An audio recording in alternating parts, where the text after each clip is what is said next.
En Es Radio, La Trinchera de Llamas. Con Manuel Llamas. Bueno, pues ya estamos de vuelta en tiempo de tertulia. Me sigue acompañando Carlos Cuesta. ¿Qué tal, Carlos? Muy buenos días. María Jamardo, ¿qué tal? Buenos días, ¿cómo estás? Muy buenos días, fenomenal. Oye, tú a tope siempre, porque en este país, por desgracia, los tribunales no dan tregua contra las corruptelas varias. Los malos no se cansan. No se cansan de hacer el mal. Y también nos acompaña Mario Garcés. ¿Qué tal, Mario? ¿Cómo estás? Un placer, muy buenos días. Muy buenos días. Bueno, tenemos café y además tenemos desayuno. Aquí siempre tratamos muy bien a nuestros tertulianos. Desayuno que es gracias a Pastelería Saúl, con tiendas en Arturo Soria, en Alcoriza, en Canillas, en la calle Donel, en la calle Orense, también con servicio a domicilio y también llamando al 91 331 01. Pastelerías Saúl. Bueno, señores, ha habido cumbre de patriotas este viernes y sábado en Madrid. Santiago Abascal, como líder de esta formación europea, pues se ha dado cita en Madrid y acompañado de otros de los líderes que forman parte de este grupo de la Unión Europea, entre otros, pues Viktor Orbán, el presidente de Hungría, Marine Le Pen, la líder fundadora del Frente Nacional en Francia, Matteo Salvini, vicepresidenta del gobierno italiano y que fue líder de la Liga Norte, que entre otras cosas pues defendía la separación de la parte norte de Italia. La ruptura de Italia. Y además, bueno, pues Salvini en diversas ocasiones, tal y como comentábamos antes, Carlos, en tu sección, pues ha defendido abiertamente movimientos separatistas en España, como los liderados por los nacionalistas vascos y los nacionalistas catalanes. Y también Geert Wilders, que es el líder también de la nueva derecha en Holanda. Mensajes que ha lanzado Santiago Abascal contra, en general, los medios de comunicación. Han ensalzado también la figura de Donald Trump y han resaltado todos ellos el lema de Make Europe Great Again, es decir, un intento de copia de algunos de los lemas de Donald Trump en Estados Unidos. La cuestión es que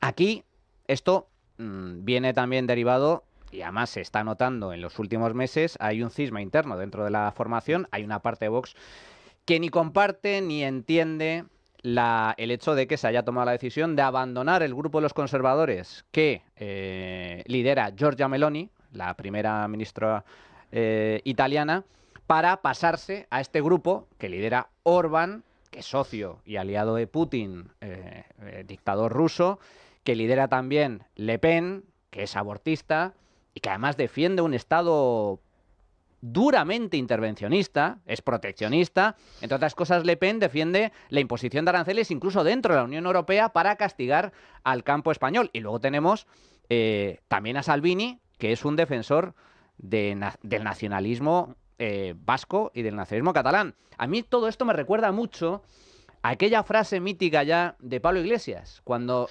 alguno de sus camaradas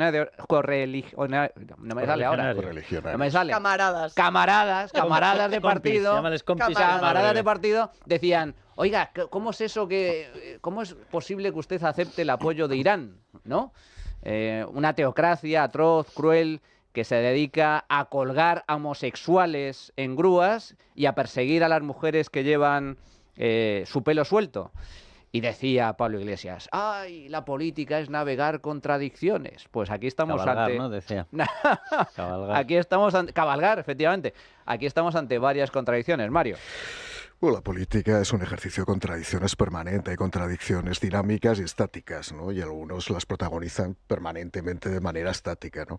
Cuando uno salía con un conglomerado de formaciones políticas donde hay gente de distinta pelambre, ocurre lo que ha ocurrido. En este caso, evidentemente, te encuentras con líderes políticos que defienden una posición ultraconservadora en Europa, que realmente no sabes muy bien si son ultraconservadores, si es un populismo fundamentalista, si es un populismo identitario, si es un populismo territorial. Entonces te puedes encontrar con esas contradicciones de gente que ya lleva muchos años en política, ¿no?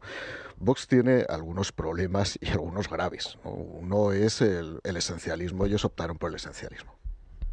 Eso provocó que la capacidad que tenían de crecer creo que se limitó de manera bastante grave. Alguien dirá, y no les falta razón, ¿no? Pues seguimos creciendo. te dicen, no, seguimos creciendo, vamos al 14, vamos al 15. El problema política es el potencial de crecimiento. O sea, el problema política no es que crezcas un punto. El problema política es si hubieras podido crecer 5 puntos o 6 puntos. Que hay techo en este caso. Que hay techo, efectivamente, ahora hay techo. Pero bueno, pero ellos, insisto, mantienen una posición de decir, nosotros seguimos creciendo, nos da igual, o sea, algo estaremos haciendo bien. No, insisto, la política no es tanto intentar identificar esa foto fija, sino ver cuál era el potencial real de crecimiento de haber mantenido una estrategia completamente diferente. Vamos, yo estaba en el Congreso en aquel momento y yo soy consciente de que hubo una discusión interna sobre cuál tenía que ser la estrategia de Vox. El problema es que esas discusiones internas, desgraciadamente, y lo sabemos bien los que estamos aquí, no se podían verbalizar, porque el que la verbalizaba se rompía la hegemonía, el personalismo y evidentemente... Ya se ha ocurrido. Ya se ha ocurrido. Pero había gente que, de haberse mantenido y haber optado por posiciones, vamos a decir, más liberales, más conservadoras, desde una perspectiva más ortodoxa, pues me imagino que Vox habría crecido más, ¿no? Y en tercer lugar, pues tiene otro problema, y es la elección de candidatos. Así como el Partido Popular y el Partido Socialista tienen una ventaja inconveniente, y es que llevan creando cantera durante 40 años. La cantera está asociada a la profesionalización de la política, con lo bueno y con lo malo que tiene la profesionalización de la política. Hay profesionales de la política que son excelentes, y hay otros que son parasitarios en todos los partidos políticos. En el caso de Vox, la cantera la tienen que crear. Y tienen que cooptar gente que realmente muchas veces pues no da el paso adelante. Hay gente que ha podido ser buena en los territorios y no da el paso adelante porque se ha asustado. Y al final la selección se hace pues no de los mejores. Entonces tienes un problema de selección en el territorio, por eso se ejerce una hegemonía tan centralista desde Madrid, por parte de Santiago Abascal. Tienes un problema a la hora de intentar extender tu discurso, ya digo, cuando vuelves al reduccionismo y te quedas ahí en un nicho esencialista de un conjunto de principios que algunos tienden al falangismo. Yo vi el giro en el Congreso de los Diputados, incluso en el discurso económico, vi cómo viraba el discurso liberal. Desapareció por completo. El primer programa, falangista. yo siempre, nunca me cansaré de repetirlo, el primer programa electoral de Vox en materia económica es el mejor programa económico que yo he visto en toda la historia democrática de este país, pero luego desapareció por completo del mapa. Era el mejor por dos razones. Porque Gracias, Manuel. Era el mejor es porque estaba hecho por gente preparada, capacitada, y en segundo lugar porque no tenían miedo a decir lo que tenían que decir, porque no era una organización que aspiraba al poder de manera inmediata y a detentar el poder sobre la base de estructuras preexistentes. Por lo tanto, fueron valientes. ¿Qué pasa? Que cuando se desaparece, yo escuché de pronto a Santiago Abascal con un discurso falangista un día en el Congreso, y además me acerqué y decir qué ha pasado en esta formación de un discurso liberal de pronto a defender no sé qué especie de tribuna de los obreros, castigar a los empresarios. Empecé Crearon a escuchar un sindicato. cosas. Sí, Bueno, que decía que las empresas no eran de los accionistas, Que eran los de los trabajadores. trabajadores. Bueno, O sea, que se te hacía un contrato temporal parcial y ya eras dueño de la un empresa. discurso colectivista, perfectamente de la falange antigua, ¿no? Entonces, a partir de ahí, pues tienen una serie de problemas y, desde luego, el de ayer no es el menor, tiene otros problemas, pero siguen creciendo, otros se ha dicho de paso. Carlos y María. Fíjate, yo voy a ir a otra vertiente y voy a ir al fondo de la historia. Ha habido 3 momentos en los cuales, lo digo para la gente que dice, ¿por qué tenéis esta crítica? ¿Por qué sois críticos con Vox? Somos críticos con todo el mundo. O sea, primera cuestión, y lo mismo que le hemos criticado al Partido Popular, lo mismo que criticamos todo lo que hace el Partido Socialista, que es un partido en estos momentos con una posición absolutamente nauseabunda, lo mismo que criticamos el comunismo porque es en sí nauseabundo, exactamente igual cuando vemos determinadas cosas que son criticables, en otros partidos las criticamos y las vamos a criticar. Pero ha habido 3 momentos que han dejado clarísimo que ese partido ha cambiado, que yo creo que tiene entronque la explicación con lo que estaba diciendo Mario. El primero de los momentos fue el inicio de la expulsión de todos los críticos, casualmente todos eran de la rama liberal. Ese partido comenzó con una rama conservadora y una liberal. Y hubo un momento en el que decidió aniquilar a todos los liberales. Sale Iván Espinosa, sale Macarena Olona, sale Rubén Manso, sale Mazale Aguilar, sale Víctor Sánchez del Real, sale Víctor González Cuello de Portugal, empiezan a salir todos. No queda ninguno expulsados. ya. No queda ni uno. Tú hacías alusiones al programa económico. Voy a decir una cosa que yo creo que la gente ya lo sabe. El programa económico se lo hicimos desde fuera, entre 4 personas, y tuvo aportaciones de gente dentro, pero se lo hicimos por liberales. De hecho, bueno, iba a contar más. En aquel momento, cuando nos ofrecen aquello, yo me fui a hablar y se lo comenté a la gente dentro de Vox, y me fui a hablar con Pablo Casado en el Partido Popular. Y le dije, oye, nos han ofrecido hacer el programa, vamos a hacer un programa netamente liberal. Y Pablo Casado, yo recuerdo lo que me contestó, y además me pareció, debió ser de las últimas frases sensatas de Pablo Casado. Me dijo, es lo mejor que puede ocurrir porque tendremos una vía de entronque con ese partido y por lo tanto podremos trabajar juntos. Así nació eso que luego han aniquilado por completo en Vox. El segundo momento es cuando hacen el giro absoluto, se salen de ECR. ECR es el grupo de conservadores y reformistas en Europa. De Meloni. Ahora Meloni, donde toda la santísima vida estuvo el Partido Conservador británico. La izquierda le atacaba y decía que era radical. Bueno, era la típica tontería de la izquierda. O sea, el grupo ECR no tiene nada de radical. Es el grupo clásico de los conservadores en Europa. Punto final. Que tú quieres jugar a Partido Popular Europeo más abierto, me parece muy bien, me parece muy legítimo. Pero el grupo ECR no es un grupo radical. Y hacen la traición a ECR. Digo la traición porque en 24 horas y sin comunicarlo deciden que viran cuando determinada gente, como creo que era Germán Terç, iba a haber tenido un cargo en uno y sin comunicárselo tiene el mismo cargo en el otro. Dices, bueno, esto en mi pueblo le llamamos traición. Y se van a Patriotas por Europa. Patriotas por Europa es un grupo que está comandado por dos partidos, básicamente. El que más eurodiputados tiene, 30-86, que es Marine Le Pen, que es un grupo pro aborto. Abiertamente pro aborto y ha defendido la inclusión, lo acabamos de explicar, como derecho del aborto. Y tiene unas vinculaciones con Rusia absolutas. La documentación depositada en el Parlamento Europeo refleja financiación abierta al partido. Y el otro partido, que es el que hace más de tutela, aunque tenga menos representación, es el de Orbán. Orbán ha vendido su país a Rusia y a China. O sea, tiene agentes chinos patrullando, tiene, lo decíamos antes, el 58% de la inversión china está concentrada, de toda la UE, está concentrada en Hungría y tiene acuerdos obvios con Putin, obvios de financiación. Y ellos deciden irse a ese grupo. Y, por cierto, a la semana ocurre el tercer acto. Y el tercer acto es que rompen todos los gobiernos y todas las alianzas con el Partido Popular. ¿La postura nuestra cuál es? Nosotros no queremos saber absolutamente nada, pero ni ir a la vuelta de la esquina con una bolsa de pipas con la dictadura camuflada rusa, con la dictadura comunista china, con grupos que están amparando el separatismo. Y si miras el patrón común, yo creo que es evidente.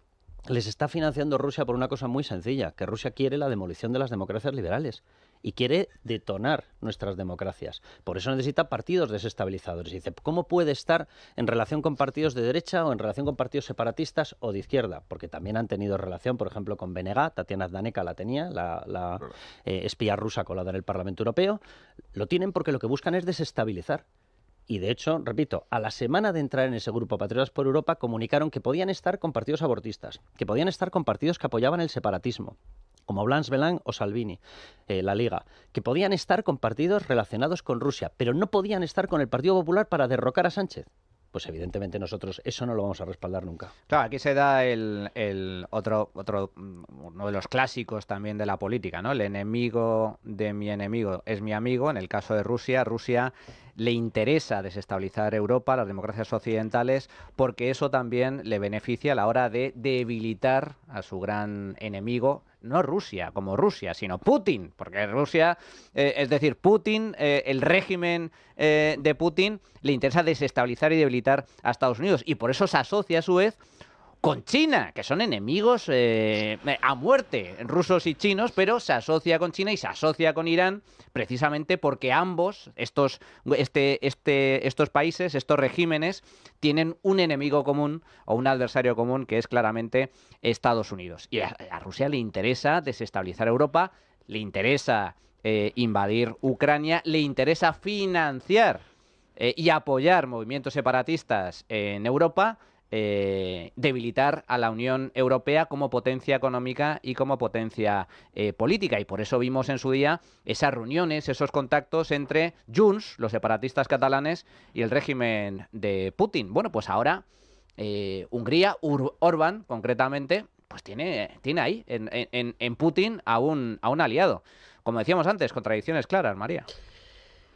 A ver, sin irme a la macropolítica, porque creo que hay que bajar un poco a pie de calle, creo entender las razones por las que los votantes de Vox votan a Vox, los votantes de Le Pen votan a Le Pen, los votantes de Orbán votan a Orbán, etc, etc, etc. Y con ello no quiero decir que yo me sienta especialmente cómoda con ciertas posiciones o que compre ciertos discursos, pero vuelvo a insistir, los votos y los resultados electorales están ahí y son muy respetables. Y creo que la derecha, y esto es un tirón de orejas tanto para el Partido Popular como para Vox, debería entender que el éxito de aquello que se ha llamado mayoría progresista, que ni es mayoría ni es progresista en nuestro Congreso de los Diputados, es tener precisamente un enemigo común, y es que no gobierne la ultraderecha. Todo lo que no seamos nosotros es ultraderecha. Da igual en qué espectro político te enmarques o en qué segmento político te enmarques o qué esfuerzos hagas por parecer más o menos centrado.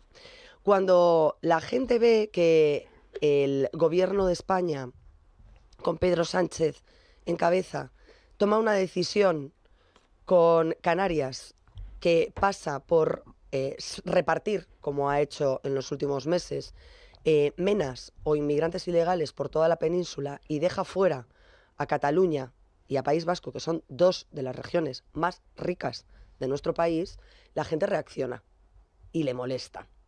Cuando la gente ve que en sus países, hablo de Italia, que tuvo un problema enorme de inmigración, que está teniendo problemas Meloni por tomar decisiones de repatriar a inmigrantes ilegales sin atender a las órdenes judiciales en muchos casos.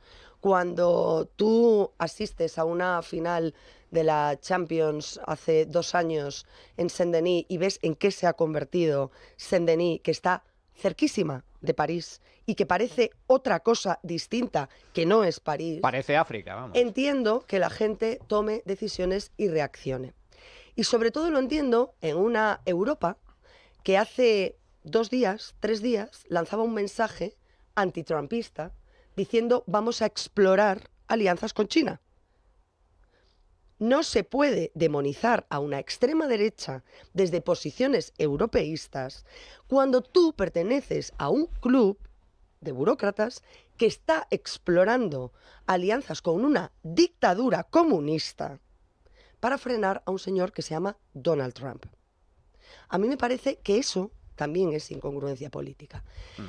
Con esto no quiero decir que entienda determinados giros políticos o ideológicos o que asuma determinados trágalas, pero sí quiero dejar en evidencia que aquellos que más se rasgan las vestiduras desde el establishment, negando la oportunidad a ciertos partidos, que unos son más rebeldes, radicales o antisistema que otros, de poder hacer política y que se quejan de la tiranía, de la autocracia y de la censura de la extrema izquierda a la que nos estamos viendo condenados con Pedro Sánchez y todos sus socios separatistas y bilduetarras que pretenden acallar aquello que no comulgue con sus ideales y que se convierta en una mínima crítica, no pueden utilizar el mismo argumento para silenciarlo. Hay que combatirlo con ideas, con programa, con coherencia, y creo que hay una oportunidad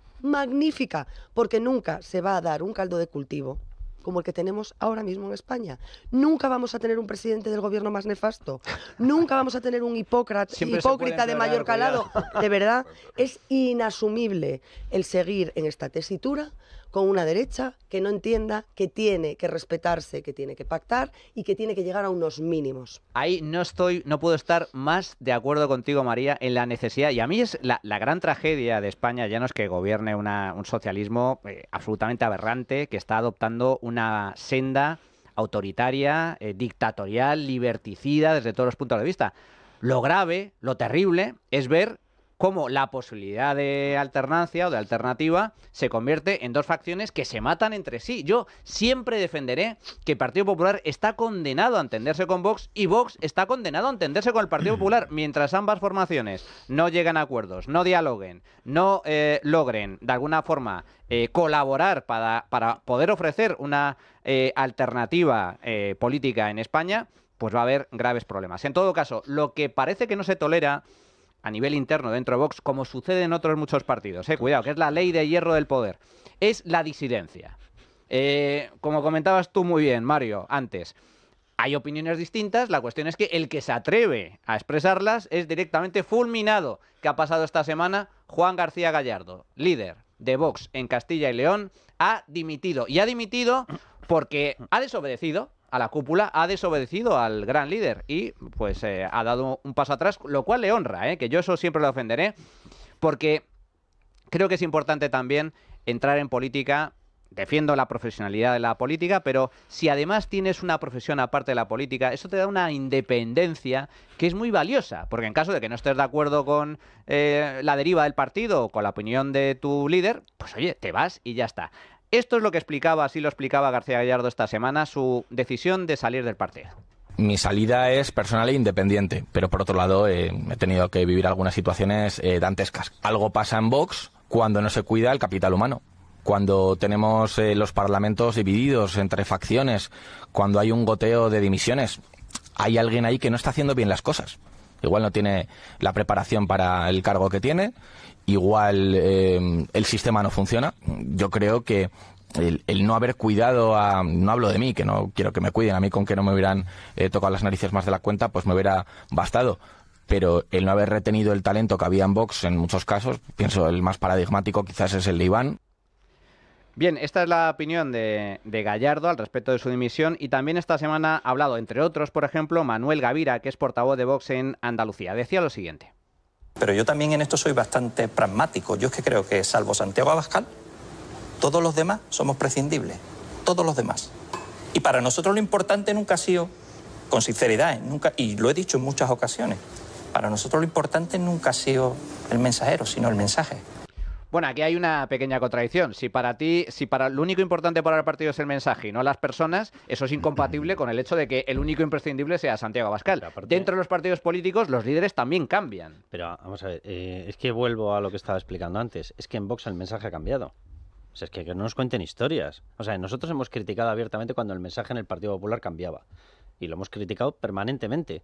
Y en Vox el mensaje ha cambiado. O sea, cuando tú te cargas la mitad de tu partido porque es liberal, evidentemente el mensaje ha cambiado. Y cuando tú pactas con un partido que tiene medidas proteccionistas por todas partes, medidas en las cuales denostan la propia supervivencia de las patrias, que vamos a decirlo llanamente. O sea, tú estás defendiendo por parte de Salvini la independencia catalana y la independencia vasca. ¿Eso es defender la patria española? Tú estás defendiendo la ruptura de la patria italiana. ¿Eso es defender la patria? Estáis defendiendo a un líder que respalda Orbán, que respalda el ataque de Putin a Ucrania. Ha parado las acciones. O sea, ha tenido que ser llamado a la atención y ha tenido que ser incluso sancionado por la Unión Europea porque estaba bloqueando esas medidas. ¿Eso es defender la patria ucraniana? O sea, ellos han cambiado el mensaje. Pero fíjate, tú decías una cosa y luego le dejo por alusiones a Mario, que también fue linchado en otro partido llamado PP. Pero vamos a ver, lo que ocurre dentro de Vox va mucho más allá de lo que estamos hablando. Y es verdad, o sea, ellos comenzaron como un partido que decía que atraía profesionales y los atrajo. Y que decía que era un partido que madrugaba por España. Y bueno, pues algunos madrugaban por España. Otro no ha madrugado nunca, ni por España ni por nada. Pero dicho eso, es un partido que a todo ese talento, y es verdad, lo ha matado, lo ha aniquilado, lo ha expulsado. Y evidentemente ese partido ha cambiado. Y en estos momentos es un partido que practica efectivamente unas decisiones totalmente unipersonales, bueno, unipersonales o tripersonales. Porque de hecho no está exclusivamente en la cúpula real Santiago Abascal. Está Santiago Abascal, está Kiko Méndez Monasterio y está Gabriel Ariza, que no estaría de más que le explique Santiago Abascal a los miembros de su partido, a los miembros de Verdad, que hacen esas dos personas que no tienen ningún cargo, no sé si están afiliados o no, pero no tienen ningún cargo, que hacen tomando decisiones del partido por encima de gente, por ejemplo, como Gallardo. A mí me puede gustar más o menos, a mí muchas de las cosas que dijo, o algunas de las cosas que dijo, no me parecía que estuvieran dentro de lo que tendría que haber dicho Vox, pero bueno, eso es otro debate, pero tenía un cargo y le han anulado en su cargo. De hecho, él lo ha dicho, que recibió una llamada de Garriga en un tono en el que o haces lo que te decimos saltándote incluso los propios organismos internos, como el Comité de Garantías, o si no, tú te vas fuera. ¿Qué tipo de partido es ese? Sí, hubo una bronca bastante importante, por alusiones, esa conversación telefónica, Mario. Por alusiones y por ilusiones casi, ¿no? O sea, la actividad política... Por expulsiones. La actividad política es una actividad gregaria por definición. La actividad de los partidos es una actividad de disciplina orgánica absoluta. ¿Qué ocurre? Yo, desde luego, nunca expulsaría el talento, nunca expulsaría la inteligencia, por mucho que no guste al presidente, por mucho que no haya una sintonía absoluta de pensamiento y de ideas. El caso del Partido Popular es un partido con muchas sensibilidades, pero con múltiples sensibilidades. ¿Qué pasa? Con distintas familias. De hecho, en ocasiones excesivas. Bueno, hubo una época, yo empecé con Aznar en política. Con Aznar había familias perfectamente identificadas. Ojo, familias que ya no existen. Estaban los democristianos, estaban los conservadores, estaban hasta los tardofranquistas, estaban los liberales y hasta llegaron los socialdemócratas. Luis Gami, llegaron unos cuantos que luego abrieron el camino para que entraran muchísimos socialdemócratas, por cierto, en el Partido Popular. ¿Qué pasa? Que ahora hablar de eso es prácticamente una distopía. O sea, hablar de eso es absurdo. Ya no hay familias, porque los partidos políticos se han convertido en estructura de mantenimiento. O sea, se le das el argumentario a uno y te lo replica, con lo cual es prácticamente un ejercicio no de inteligencia artificial, sino de inteligencia emocional. O sea, yo voy a decir a ver lo que hay que decir hoy y a ver si lo reinterpreto. No hay sensibilidades políticas. Entonces, cuando piensas, cuando opinas, evidentemente, si hay mediocridad en la parte de arriba, cualquier pensamiento, por mínimo que sea diferente a lo que es el argumentario, ya se considera un acto de rebeldía. Y eso es un ejercicio absolutamente de mezquindad completo. ¿Qué le hubiera pasado a Vox realmente de haber crecido? Y luego una cosa, hay disidencia retribuida, eso se llama hipocresía. Mucha gente que puede ser disidente, pero mientras le paguen el sueldo de diputado, diputada, senador, senadora, se calla. Estará callada. Eso vale. Bueno, vamos a hacer una pequeña pausa, si me permitís, y regresamos con este y con muchos más temas. La trinchera de Llamas, con Manuel Llamas. Bueno, pues ya estamos de vuelta en el tiempo de tertulia. Comentábamos antes esa dimisión unilateral de García Gallardo al frente de Vox en Castilla y León. Él explicó sus razones, el partido explicó las suyas. José Antonio Fuster, portavoz de Vox a nivel nacional, explicó de este modo la expulsión o la salida, en concreto, de Juan García Gallardo. Y explica y justifica el porqué, porque se negó a condenar una operación, según Fuster, de 2 diputados que trabajaban para socavar al partido. Nuestro grupo en las Cortes de Castilla y León pues expulsó a 2 procuradores que estaban trabajando para socavar el partido. Es decir, para socavar lo que nosotros sabemos que es una herramienta política imprescindible para la participación de los españoles. La sorpresa, sí, es que don Juan, durante el fin de semana, pues no ha querido condenar esta operación de 2 oportunistas que por motivos personales y la verdad es que con argumentos absurdos y peregrinos han tratado de dañar al partido y no ha querido firmar su expulsión. Una expulsión que solo busca la unidad, la coherencia, de verdad, y la responsabilidad de Vox con todos los castellanos y con todos los leoneses que nos han votado.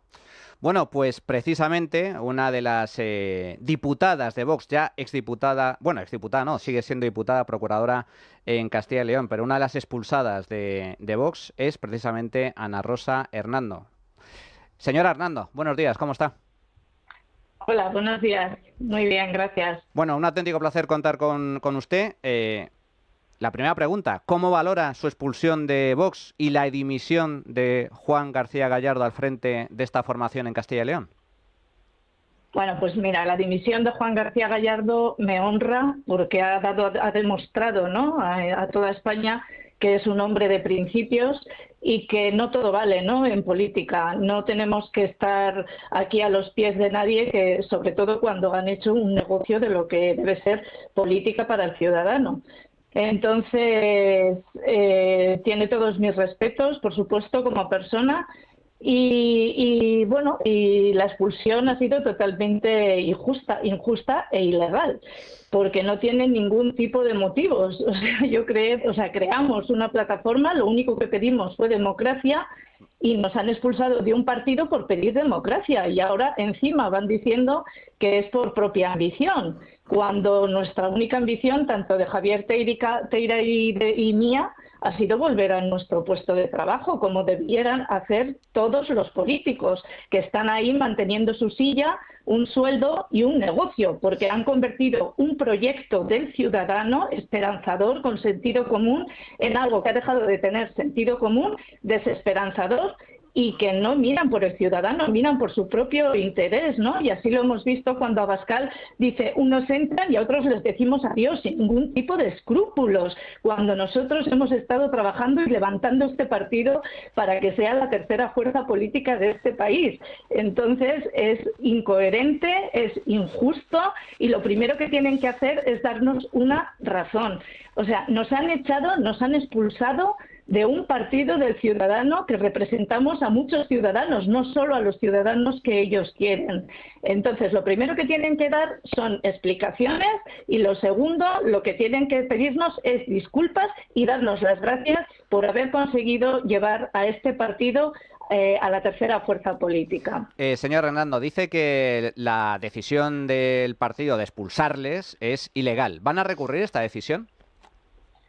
Pues todo es posible, no lo hemos sopesado todavía, pero desde luego que por expresar la necesidad de democratizar unos procesos internos para solucionar los problemas organizativos que llevan acarreando ya durante años, el partido nos expulsa de forma totalmente antidemocrática. Yo no he hecho daño al partido, son ellos los que hacen daño al partido expulsando a tantos cargos orgánicos como están haciendo y estamos viendo que no estamos solos. Nosotros hemos sido quizás, ¿no?, los que más nos hemos atrevido a dar la cara porque los demás se callan y se van, les expulsan y aquí nadie dice nada. Lo hemos visto también cuando se fueron, ¿no?, con la huida de Iván Espinosa y el señor Abascal, frío y calculador, les da el adiós y otros vendrán para que nadie le haga sombra. Ustedes han puesto en marcha una plataforma, efectivamente, que lleva por título Recupera tu Vox, donde hacen una serie de críticas a la actual senda que lleva el partido, a la actual dirección, algunas de las decisiones que se han tomado en los últimos tiempos. ¿Cuáles son esas críticas? ¿Qué es lo que critican sobre la actual deriva de Vox y de las decisiones que ha tomado la dirección nacional? Bueno, lo primero, la democracia. Yo creo que hablando de democracia interna hablamos de todo, ¿no? Porque es que es intolerable, ¿no?, indefendible, un manifiesto, una desconexión, ¿no?, de la organización del partido con las provincias. Pedimos democracia porque ellos solo escuchan a una persona, que son a la que eligen ellos. Entonces, la realidad empieza a haber una desconexión total. Luego nos atacan porque ellos están preparados para eso, por supuesto. Tienen herramientas que los demás no tenemos, ¿no?, gracias a los medios de comunicación que nos estáis dando voz. Pero bueno, tenemos que decir que tanto Javier Teira como yo no hemos dejado el acta todavía, eso para empezar, porque sinceramente representamos a muchos ciudadanos, lo que he dicho antes, no solo a los que ellos quieren. Representamos a los ciudadanos que todavía creyeron, ¿no?, en un pacto de gobierno para tener una derecha fuerte y ellos parece ser que no lo contemplan, y nosotros también representamos a los ciudadanos que ni siquiera nos votaron. Ambición cero, nos hemos vuelto a nuestro puesto de trabajo, al aula, porque los dos somos profesores. Nosotros no cobramos, no teníamos exclusiva, no teníamos un sueldo, solo cobrábamos de las dietas cada vez que íbamos a las comisiones que ellos nos han quitado. Entonces, nosotros seguiremos peleando por esa democracia. Ellos tienen que saber escuchar, tienen que ser humildes y es que no tiene sentido, es que cualquier persona lo puede ver, ¿no? Un partido que presumía de tener sentido común y resulta que ellos mismos se hacen daño echando a sus propios cargos. Es increíble. ¿Cómo valora el hecho de que Vox decidiera abandonar el grupo de los conservadores a nivel europeo, que en estos momentos lidera Giorgia Meloni, y hubiera optado por integrarse en esta formación denominada Patriotas, junto con Orbán, con Le Pen, con Salvini, cuya cumbre ha tenido lugar este viernes y sábado en Madrid? Pues mira, todo me asombra, ¿no? Me asombra el cambio de este partido político. Yo entré en un Vox que ya no reconozco. No existe el Vox en el que yo entré en el año 2019. ¿no? En el que el propio Abascal presumía de votaciones y democracia, y que era el partido que se había votado, que tenía tanta democracia interna, ¿no? Ahora mismo, yendo a la pregunta, incoherencia ética, moral. Lo primero que me asombra es la falta de ética moral, todo por vender su alma a Patriots, ¿no? Por tener un puesto de presidencia en Patriots.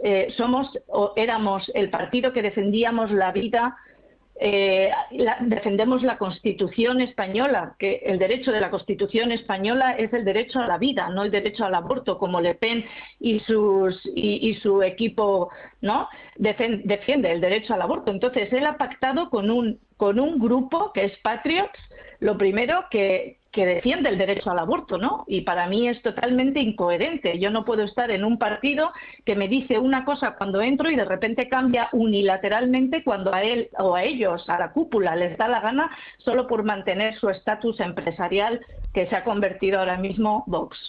¿Qué opina de la ruptura que se impuso por parte de la Dirección Nacional en las diferentes autonomías en las que gobernaban en compañía con el Partido Popular? En concreto, ¿qué opina de que desde la Dirección Nacional se impusiera el abandono del gobierno autonómico en Castilla y León?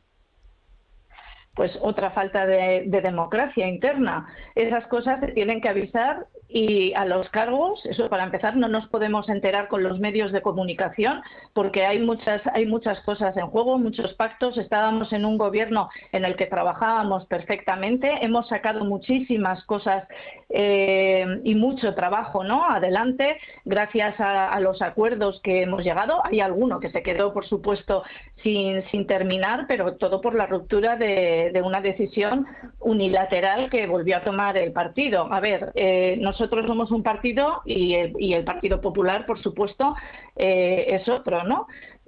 Siempre hemos defendido nuestras posturas ideológicas y bien, y de forma coherente, ¿no?, totalmente coherente, pero vuelvo a repetir que un procurador, un diputado autonómico, un procurador de Castilla y León representa a todos los ciudadanos, les guste o no les guste. Entonces, toda esa gente que nos votó, ¿no?, por darnos una oportunidad para gobierno para ver un gobierno de derecha unida, pues hemos defraudado a mucha gente que se ha quedado por el camino. De ahí mi plataforma, ya no solo por la incoherencia y antidemocracia, ¿no?, también porque hemos desilusionado, a muchos votantes, ¿no?, que nos dieron su voto de confianza. Y yo creo que ha sido muy poco inteligente por la cúpula nacional el no apoyar esta plataforma, porque sinceramente les hubiese beneficiado muchísimo. Para terminar, señora Hernando, me gustaría preguntarle, claro, el último capítulo de emisión dentro del seno de Vox es el de Gallardo, pero en meses anteriores han producido otras muchas salidas, algunas de ellas muy relevantes, como la salida, por ejemplo, de Iván Espinosa de los Monteros, de Rubén Manso, de Contreras, etcétera. Es decir, son muchos los que han salido del partido en los últimos tiempos. Desde su punto de vista, ¿a qué responde esta fuga de talento dentro de Vox? Pues imagino que la desilusión, eso para empezar, y no sé, cuando estás dentro de una organización que ha dejado de ser, ¿no?, un proyecto, ¿no?, que ha dejado de ser proyecto, que ha dejado de tener sentido común, que ha empezado a funcionar como una empresa en la que se benefician 5 en la cúpula, pues me imagino que cuando estás más cerca de la cúpula, nosotros igual al estar en las autonomías nos ha costado un poquito más de tiempo, ¿no?, el poder ver la deriva de los principios, sobre todo, ¿no?, la deriva de los principios de Vox, pero yo me imagino que estando más cerca, ¿no?, cuanto más cerca estás de la cúpula a nivel nacional, pues antes te das cuenta. Ana Rosa Hernando, procuradora en Castilla y León y, bueno, pues hasta hace muy poco también diputada de Vox, que acaba de ser expulsada de esta formación. Muchísimas gracias, fuerte abrazo. Muchas gracias. Carlos. Bueno, yo creo que han dicho desde dentro lo que estábamos diciendo nosotros desde fuera. Y yo creo que eso es una cuestión que la gente tiene todo el derecho del mundo a saberlo, qué es lo que está ocurriendo. Además ha apuntado, y tú le has preguntado por dos cosas que a mí me parecen muy llamativas y que han marcado el presente y van a marcar el futuro de Vox, que es su alianza internacional en Patrios, que se hizo sin pasarlo y sin un proceso de discusión interna y sin pasarlo por los órganos de decisión. Se hizo por una decisión personal y ellos tendrán que dar la explicación de si eso tiene algo que ver o no tiene algo que ver con el tema del préstamo obtenido a través de un banco húngaro. Porque entonces es que has vendido y has cambiado tus principios por un préstamo, es decir, por dinero. Y eso lo tienen que explicar, hombre. Yo, en la acepción de patriotismo, mira que busco en la Real Academia, pero no encuentro esa. De verdad que no la encuentro. Y la segunda, que es básica para todos nosotros.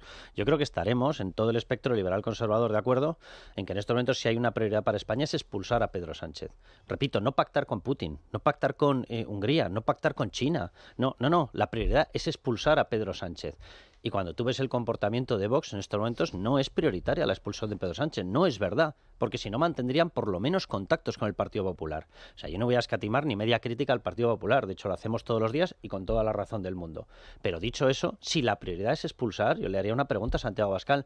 ¿Cómo se expulsa con 50, 60 o 70? Imaginémonos que sube hasta 70 diputados. ¿Cómo expulsas con 70 diputados en un hemiciclo de 350 a Pedro Sánchez? Si no mantienes una cercanía, una conversación, una alianza con el Partido Popular, ¿cómo expulsamos a una persona que es una persona de aspiraciones netamente totalitarias, que está invadiendo la justicia, que está censurando la prensa, que está destrozando España, que está pactando con proetarras, con comunistas, que tiene el gobierno plagado de corrupción? ¿Cómo lo expulsamos de una forma aislada? ¿Me lo quiere explicar? ¿Pactando con Orbán? ¿Pactando con Salvini? ¿Así lo expulsamos?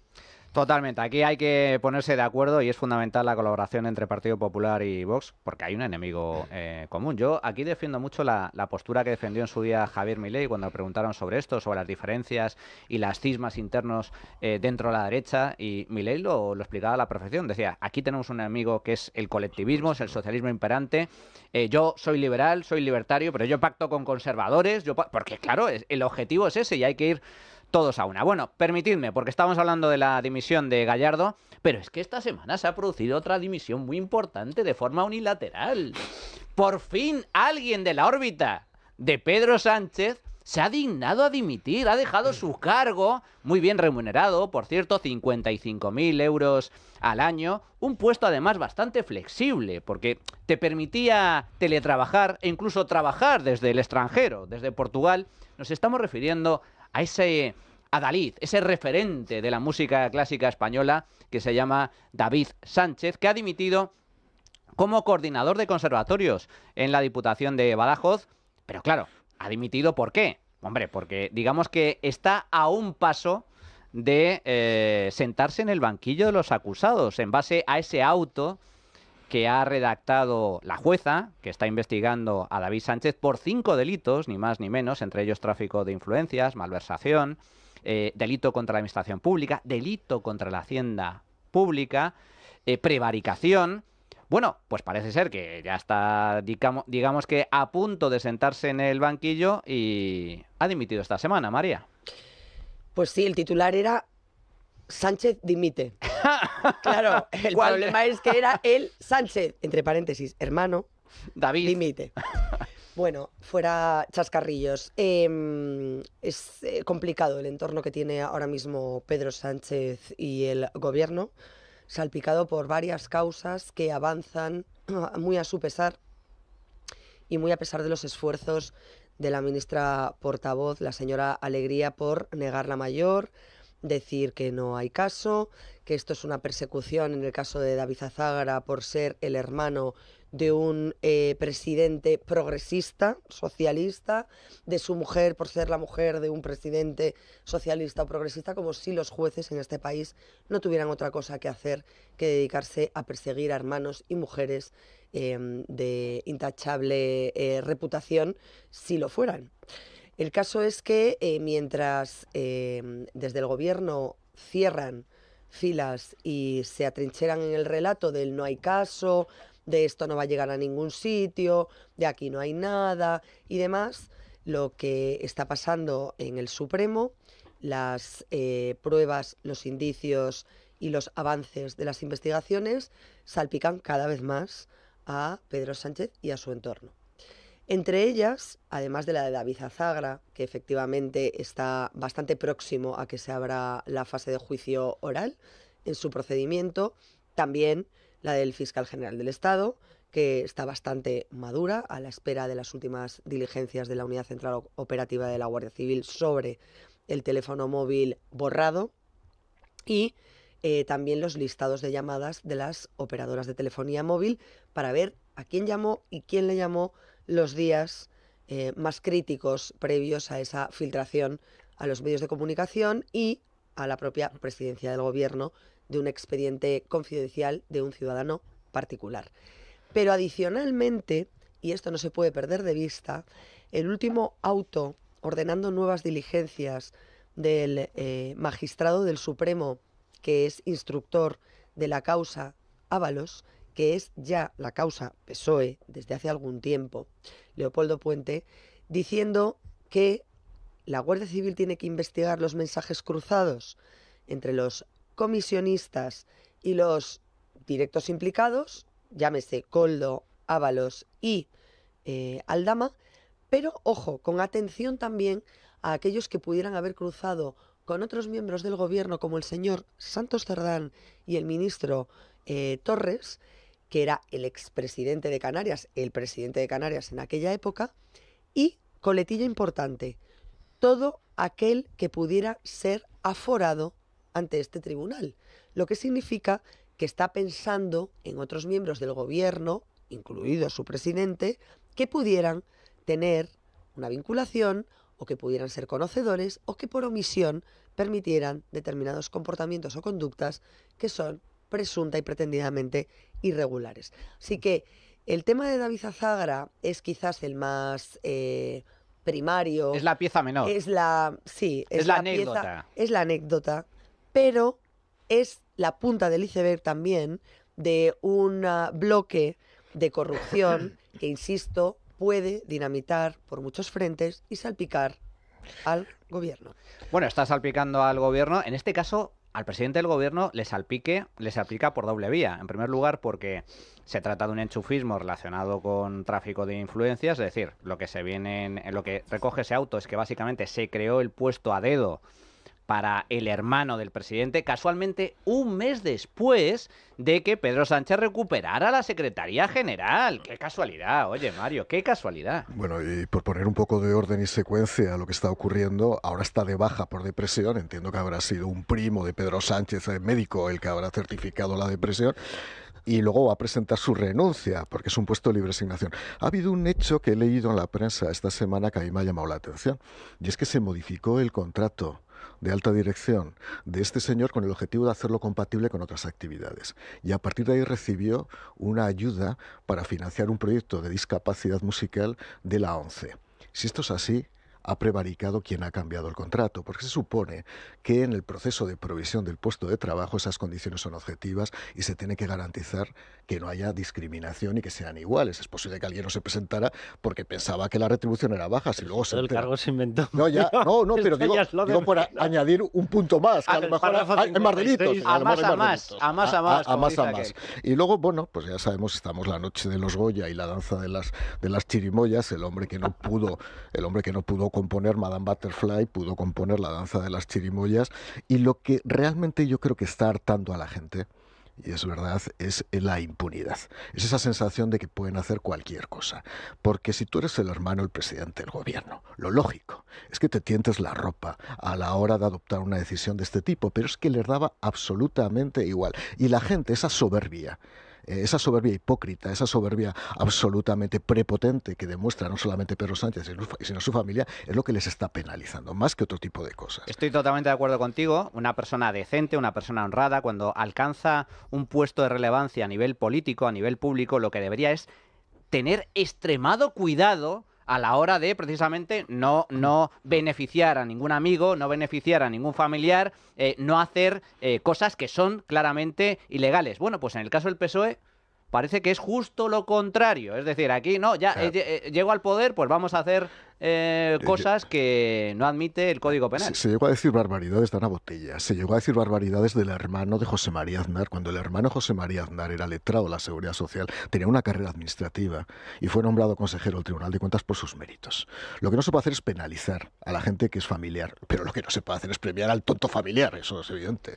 Bueno, vamos a hacer una pequeña pausa y regresamos con este asunto y otro que también es de gran relevancia, porque esta semana también hemos conocido, a través de unos audios, que el gobierno y la Confederación Hidrográfica del Júcar no informó como debía del incremento brutal del cauce, ese fatídico día de la gota fría en Valencia que provocó un auténtico tsunami. Es un escándalo de primer orden. Así que vamos a hacer una pequeña pausa y regresamos de inmediato.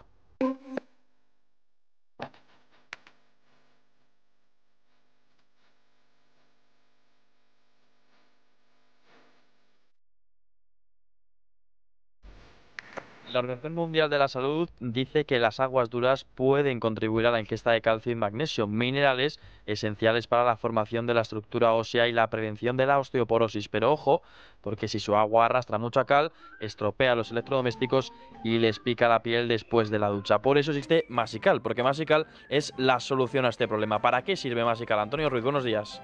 Hola Ignacio, muy buenos días. Pues Masical básicamente sirve para mejorar la calidad del agua en todos los grifos, para que la cal no precipite, no se forme la incrustación calcárea y podamos conseguir limpiar las tuberías, grifería, sanitarios y la maquinaria que funciona con agua de esa cal que se ha ido formando con el paso de los años. Y además su colocación es muy sencilla, lo hace de hecho el propio usuario, sin obras en la tubería general y no consume ni precisa de mantenimiento. ¿Dónde lo podemos utilizar el Masical, Antonio?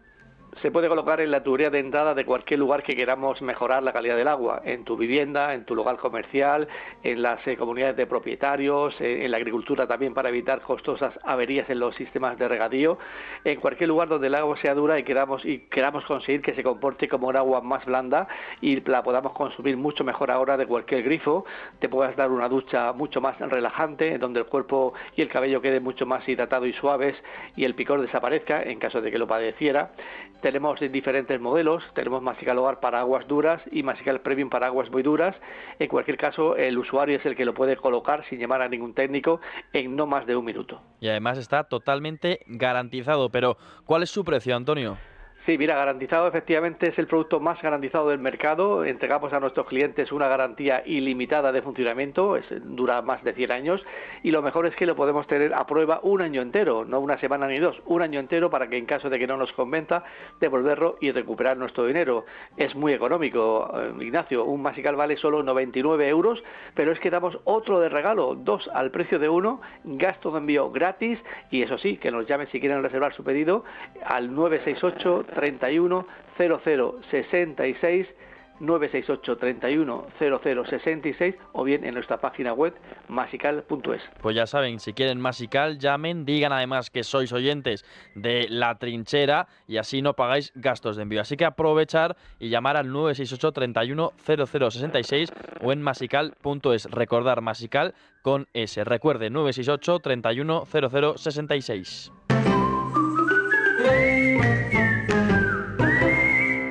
La Trinchera de Llamas, con Manuel Llamas. Bueno, pues ya estamos de nuevo en el tiempo de tertulia. Estábamos comentando, noticia relevante, muy importante, que por cierto, lo venimos denunciando algunos medios de comunicación desde el principio. En el desastre de la gota fría en Valencia hay responsabilidades compartidas. El gobierno ha puesto el dedo, ha señalado directamente al gobierno autonómico de Carlos Mazón, pero cuidado. Es que aquí hay problemas muy graves relacionados con la nefasta gestión llevada a cabo por el gobierno de Pedro Sánchez. Y esta misma semana, gracias precisamente a la actuación de la prensa, hemos descubierto unos audios en los que el presidente de la Confederación Hidrográfica del Júcar reconoce abiertamente que no avisaron de la crecida del barranco del Pollo durante las horas críticas, la tarde del día en el que se inundó completamente esas poblaciones próximas a Valencia. Hubo más de 2 horas de apagón informativo. Y a esto se suma otra información muy importante, y es que Interior retrasó 4 días el envío de especialistas de rescate a las localidades afectadas por la gota fría. Por lo tanto, responsabilidad directa del Gobierno de España en el desastre de Valencia, Mario. Bueno, sin duda. Y además, si tuviéramos que hacer un reparto, vamos a decir, de asignación de responsabilidades, es evidente que el Gobierno de España es el que se lleva las mayores responsabilidades. Sin perjuicio de que la actitud que tuvo la Generalitat Valenciana no fue la mejor. Indudablemente no fue la mejor. Y eso hay que reconocerlo. Y ahí podremos abrir un debate respecto a las características de los políticos actuales y a su nivel de exigencia y de competencia, ¿no? Pero había varios factores, ¿no? En primer lugar, a mí me sorprendió que un líder político que llegó ahí 2 días después de la tragedia dijera que era culpa de la EMET. Y yo, ¿qué tendrá que ver la EMET con esto? Tendrá que ver, entiendo, la Confederación Hidrográfica, que lleva que es la competente. Pero yo creo que todo el mundo lo quería enfocar desde ese partido directamente hacia el Estado, pero se equivocaron. Yo mismo decía, bueno, tendrá la culpa de la Confederación Hidrográfica. La Confederación Hidrográfica depende, para que todo el mundo lo sepa, del Gobierno central. Y efectivamente, si hubo un periodo de tiempo que era crítico a la hora de alertar a los ciudadanos valencianos de que podía llegar una catástrofe de esta magnitud, evidentemente la responsabilidad tiene que ser de la Confederación Hidrográfica, que había guardado el silencio de los corderos hasta ahora. No había dicho prácticamente nada. La verdad es que es una joya este hombre también. Sería bueno que hablase y que dijese qué es lo que ha ocurrido, ¿no? Aquí se ha dicho muchas veces, y lo hemos hablado más de una vez, la responsabilidad recae fundamentalmente en quien tiene los medios. Y los medios los tiene directamente la Administración del Estado. Fue así de claro. ¿Que la coordinación de protección civil corresponde a la Generalitat? Sí. Pero que los medios necesarios para alertar eran de la Confederación Hidrográfica y, en segundo lugar, para atender la emergencia y posemergencia era el Ejército, es que no puede ser de otra manera. Yo no conozco otra vía de movilización de efectivos que puedan atender una tragedia. Eso es competencia del Estado. A partir de ahí, la representación, la sobrerepresentación, la inmundicia, la incapacidad de algunos ha sido lacerante, ha sido de verdad ignominiosa, de unos y otros, ¿eh? Pero desde luego la competencia mayor la tiene sin duda en la Administración del Estado. 2 escándalos en uno. Por un lado, efectivamente, tal y como reconoce el presidente de la Confederación Hidrográfica del Júcar, este organismo no informó entre las 4 de la tarde y las 7 menos 20, no envió ningún aviso automático sobre el incremento del caudal en el Barranco del Pollo, que fue el que finalmente arrasó con esas poblaciones valencianas, pues llevando pues al desastre a todos, a miles de personas, además de las víctimas mortales. Y luego Interior, que de forma absolutamente incomprensible retrasó el envío de efectivos. Hay que recordar ese testimonio que dio uno de los afectados en el Senado, creo recordar, cuando estuvieron durante días abandonados a su suerte. Y sin embargo, ¿quién llegó a las localidades afectadas? Llegó Iker Jiménez, llegó un periodista. Un periodista fue el primero que informó de que, ¿qué pasa? Esto lleva 48 horas abandonado a la mano de Dios. María y Carlos. Bueno, es que querer es poder. Y yo creo que en aquellas horas críticas, cuando todos conocíamos la versión oficial, pero no la real, de lo que estaba ocurriendo en las zonas, en el punto cero de esa dana, Iker demostró que con recursos muy limitados y con una tecnología casi de andar por casa, podía contarse lo que estaba sucediendo en tiempo real y, por lo tanto, desmontar el relato interesado y oficial de quienes decían que estaba prácticamente todo controlado y que el ejército nunca había tenido un despliegue de semejantes características, sabiendo que los efectivos eran ridículos para la dimensión de aquel problema. A mí me parece que hay que ser muy hijo del Averno para vender a una ciudadanía que está con el barro al cuello, que está todo bajo control, que no pasa nada, que hay efectivos suficientes, y sobre todo a una opinión pública, a una opinión que paga con sus impuestos los recursos del Estado, esos que ponemos tan diligentemente, cosa que me parece muy bien, al servicio de otros ciudadanos cuando se ven afectados por desastres naturales, terremotos, riadas, cualquier tipo de circunstancia imprevisible y sobrevenida, que no se pueden enviar más recursos porque hay que pedirlos. Si necesitan ayuda, que la pidan. Es que esa frase es demoledora, es tan grave lo que sucedió en esas horas críticas, cómo se utilizó una tragedia de manera política, con interés de rédito político. No es la primera vez que se hace, pero desde luego sí es la primera vez que se hace desde una tribuna tan evidente y tan descarada, en la que no hay de por medio un ataque terrorista. Y es así de claro. Hasta ahora estábamos acostumbrados a que el terrorismo, el yihadista, el etarra, se utilizase políticamente. Pero esto es una rentabilidad directa de una tragedia, en este caso natural, que quizás no podía evitarse en toda su extensión, pero sí en la mayoría de la extensión previa y posterior.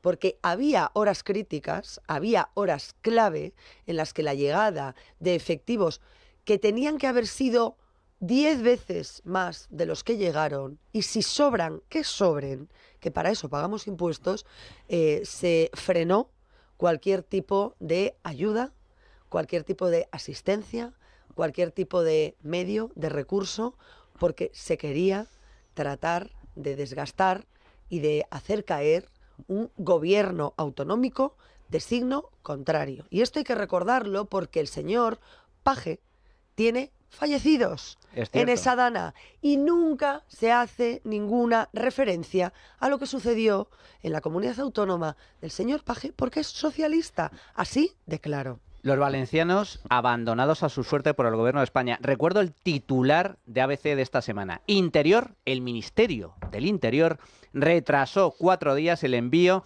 de especialistas de rescate a la Dana. Y dice uno de los miembros del Grupo de Rescate Especial de Intervención en Montaña, GREIM. Dice literalmente, en vez de mandarnos a salvar vivos, nos enviaron a buscar muertos. Hay 2 departamentos que se han ido de rositas en esto y uno tiene, y coincido con lo que estaba diciendo Mario, tiene la responsabilidad previa de la que quiero hablar en un momento, porque lo único que podía evitar los daños, porque siempre estamos hablando de una vez producidos los daños, cómo evitar que eso provocara víctimas mortales, pero había una vía para evitar esos daños y era la política justo antagónica de la que está desarrollando este gobierno, de pacto con los ecologistas, de que hay que respetar al hermano Cauce, al hermano Río, al hermano Pedrusco, a la hermana Zarza, hay que respetar por lo visto todo, excepto a la persona.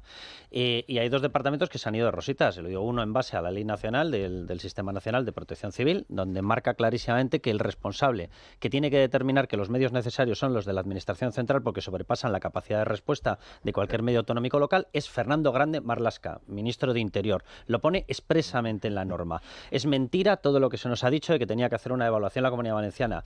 Y hago un paréntesis, o sea, yo he pedido 500 veces la dimisión de Carlos Mazón y me quedan unas 3.500 veces para seguir pidiéndola, porque evidentemente en el nivel de exigencia que tenemos alguno, que tú estés en otro sitio, me da lo mismo en lo que estuviera haciendo ni donde no estaba donde tenía que estar. Por tanto, desde ese punto de vista y desde mi nivel de exigencia, tú tienes que estar donde tienes que estar y es imperdonable.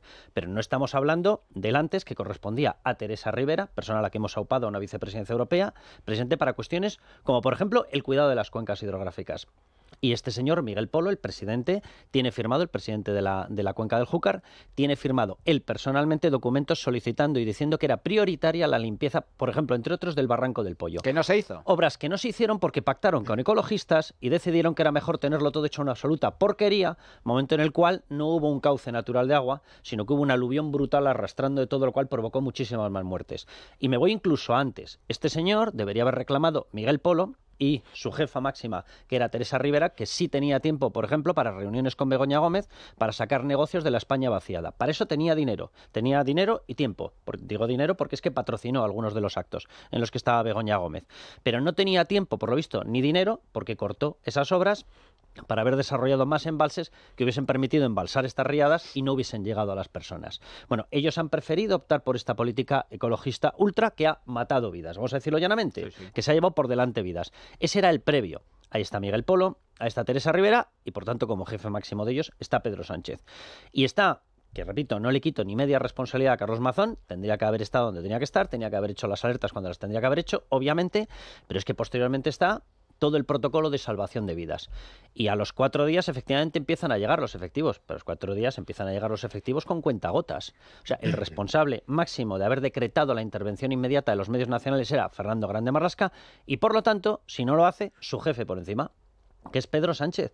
Y se está hablando de Carlos Mazón, con toda la razón, pero no se está hablando ni de Teresa Rivera, ni de Fernando Grande Marlaska, ni de Miguel Polo, ni se está hablando, por supuesto, de Pedro Sánchez. Es que además algunos de los agentes, concretamente estos, agentes de la zona centro, de este grupo de rescate especial, ya estaban de camino a Valencia el 30 de octubre, pero fueron replegados a base, Mario.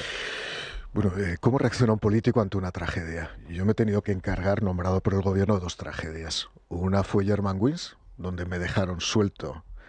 Nadie me lo agradeció, por cierto, 8 días sin comer ni dormir, atendiendo a los familiares en Castelldefels. Y luego, 8 meses después del terremoto de Lorca, como aquello no funcionaba, me nombraron comisionado para la reconstrucción de Lorca. Me cesaron a los 3 meses, no diré por qué, porque la verdad es que los ceses son graciosísimos a veces en política, y 1 año y medio después me volvieron a nombrar otra vez comisionado para la reconstrucción de Lorca, porque las ayudas no llegaban absolutamente nada. Y quiero agradecer al ICO la posibilidad que nos dio, cuando era Román Escolano, por cierto, presidente del ICO, para poder poner dinero, ¿no? La primera reacción del político es que la tragedia no tenga ningún coste para mí. Eso demuestra el nivel. Pensar en uno mismo. Y cuando envías a alguien, lo envías con el objetivo de que si se ha de quemar a alguien, que se queme el comisionado o que se queme el responsable. Es la teoría de los pingüinos cuando pescan en el polo. Si alguien se tiene que tirar, si le come una orca, que sea el tonto que han tirado el primero. Por lo tanto, ante esa situación, lo que no quieren es tener un coste. Yo viví, por ejemplo, el Prestige desde Moncloa. El ministro responsable no apareció nunca porque se presentaba de candidato a las elecciones al gobierno de Baleares. Y en aquel momento, hablo de Matas, no apareció nunca por el Cantábrico, porque no quería manchar su imagen. O sea, la opción de gestionarlo bien no es más, intentan llamar a un tecnócrata, pues en mi caso, que tenga conocimiento del medio, que sea más o menos sensible, que pueda tener empatía, pero desde luego que no tenga ningún coste político para nadie. Esa es la realidad y lo siento decirlo porque lo he vivido varias veces. Es terrible, lo hemos visto con esta catástrofe, pero lo que es deleznable, estoy totalmente de acuerdo con lo que comentabas, Mario, aquí hay responsabilidades compartidas, la gestión de la Comunidad Valenciana fue mediocre y yo creo que merece la pena recalcarlo, pero es que lo del gobierno de España, una cosa es que tú tengas una mala gestión y otra, como bien comentaba María, es que por cálculo electoral, con la intención de derribar a un gobierno, sino contrario, te aproveches de una desgracia que ha llevado a la ruina a miles de valencianos y que ha provocado muertes. Y eso es lo que ha pasado en este caso, porque lo de si necesitáis ayuda, pedidla, es de ser miserable hasta el extremo. Y yo estoy bien, ¿eh? Yo estoy bien. Eso. Cuando salió... Lo primero, lo más importante para Pedro Sánchez es su propio bienestar. En fin, vamos a ver, Ignacio, cuál ha sido el resultado de la tuit encuesta de hoy. ¿Qué tal, Manuel? Pues hoy preguntábamos precisamente por la dimisión de Gallardo en Vox y por primera vez, igual que en los Goya, tenemos empate a 37% entre lógico porque desobedeció las órdenes del partido y se pudo evitar. Un 26% de los oyentes creen que es una decisión errónea por parte de Vox y además nos han dejado estos mensajes al teléfono móvil. Mientras el adoquín de Canillas siga al frente de Vox, porque Abascal es un adoquín, y el blandibú de Frijolito siga al frente del Partido Popular, no hacemos nada. De Vox se ha ido lo mejor de lo mejor y se queda lo peor de lo peor. Buenos días. En mi opinión, la salida no solo del señor Gallardo, sino de personas con gran valía intelectual como Iván Espinosa de los Monteros, pues supone un duro golpe para Vox, para el partido de Vox. Pienso que el señor Abascal debería de abrir un poquito ese puño de hierro con el que dirige la formación, una formación que a mi entender es muy necesaria para nuestro país, puesto que, en mi opinión, el Partido Popular es solamente un PSOE vestido de azul. García Gallardo ha dimitido porque no puede aguantar más la deriva dictatorial que está imponiendo Abascal, más o menos como Sánchez, que en su partido quien le resiste pues va a la calle. Por eso está pasando en Vox. Yo también fui desde el principio, desde que se fundó Vox, afiliado, y me he borrado ya hace un par de meses cuando ha empezado esta desbandada de gente consciente, importante, liberal y de gran prestigio. Bueno, pues hasta aquí la opinión de nuestros oyentes. Carlos Cuesta, como siempre, un auténtico placer. María Jamardo. Muchas gracias. Muchas gracias y mucho ánimo y mucha fuerza con estas semanas intensas en materia de tribunales que tenemos por delante. Habrá novedades. Estoy deseando ver a algunos líderes socialistas sentados en el banquillo de los acusados. ¡Qué maravilla! En fin. Mario Garcés, muchísimas gracias. Me voy a recoger el Goya que no me dieron ayer por la noche. Bueno, precisamente del Goya vamos a hablar porque ahora, a continuación, nosotros seguimos. Tenemos dos secciones por delante. Una sobre la historia negra del socialismo, un nuevo capítulo de la historia negra del socialismo español, y después vamos a hablar de los Goya y concretamente de la cancelación, de la cultura de la cancelación en la sección de Sandra León, de la mano de todas esas críticas y polvareda polémica que ha levantado esos tuits famosos de Sofía Gascón, que está candidata a los Oscar y que ahora es la apestada de la izquierda y de los culturetas. ¡Ay, Dios mío! A continuación. Pero antes, Manuel, tenemos un mensaje porque se acerca San Valentín, ese día en el que recordamos lo importante que es tener cerca a alguien que nos quiere y a quien, por supuesto, también queremos. Por eso, desde Tu Jamón Directo te proponemos que sorprendas a esa persona tan especial con un regalo original, delicioso y que podréis disfrutar y compartir juntos, y además a un precio muy interesante. Por eso, para los despistados, Tu Jamón Directo ofrece una cena romántica con nuestros surtidos especiales para San Valentín. Por tan solo 59 euros te enviamos en tu nombre a quien tú nos digas un delicioso surtido compuesto por 3 sobres de jamón ibérico de bellota de 100 gramos cada uno, una cuña de queso curado puro oveja de 250 gramos y una botella de vino de Rioja Reserva. Y además te incluimos el aperitivo con una lata de mejillones, una lata de sardinillas y una lata de aceitunas rellenas de anchoa. Y cómo no, para celebrar San Valentín también una cajita de bombones de la Caja Roja. Todo ello enviado en un estuche de madera especial para regalo por solo 59 euros con gastos de envío incluidos. Y la oferta mejora si te gusta mucho el jamón, porque puedes pedir nuestro surtido San Valentín Plus con 5 sobres de jamón ibérico de bellota en lugar de 3 por tan solo 79 euros. Recuerda tujamondirecto.com, jamones y embutidos de bellota de Guijuelo a su casa. Visita tujamondirecto.com o llama al 984 1028. Recuerda, 984 1028 y recuerda que con este regalo triunfas en San Valentín. La Trinchera de Llamas, con Manuel Llamas.